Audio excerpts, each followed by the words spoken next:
Hello， 你好啊 ，Casper 家私佬啊。咁啊嚟到呢個單位咧，我都想睇下究竟可以點樣做家私咧。咁首先咧見到呢個位置啦，呢個位置見到個 TV 位同埋嗰啲電視位全部就到啦。咁無意外呢個可以做翻個電視櫃啦。咁好啦，整完電視櫃咧，剩翻呢個位置可以做翻個矮嘅儲物櫃，然後拉過嚟，亦都可以做個高嘅儲物櫃嘅。當然啦，以唔遮住呢個嘅冷氣為主啦。咁可以轉個軸埋過嚟做到呢個位置嘅。咁我整個靚靚地兩公婆飲下酒嘅酒櫃啦。好啦，跟住咧，我哋入房咯喎。呢間房咧面積就唔算好大啦，不過可以做一個3尺嘅床啦。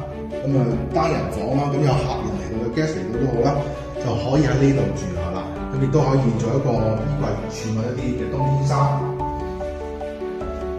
啦，到呢度啦，呢度犀利啦，睇落去好似唔似好大咁樣，但估唔到呢度可以擺到4尺半嘅床啦。呢度可以做到個呢個埲牆呢個位置啦，可以做一個地台床嘅。咁佢可以用一個梯級上落嘅方式啦，都非常之方便嘅。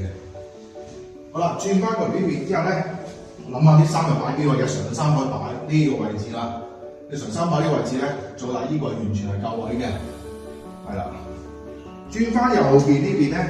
咁可以做翻一個嘅雙面櫃、雙面儲物櫃，房又用得，廳又用得嘅櫃。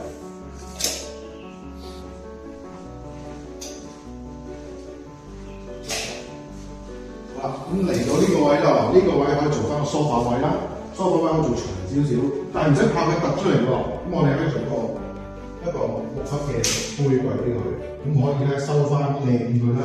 咁變咗有個靠山坐住梳化都舒服啲嘅。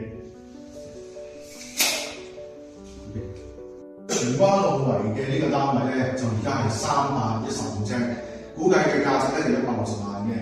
咁當然有價講啦。咁另外咧就呢度嘅家私咧睇落就大概保守估計啦，最都4萬蚊左右。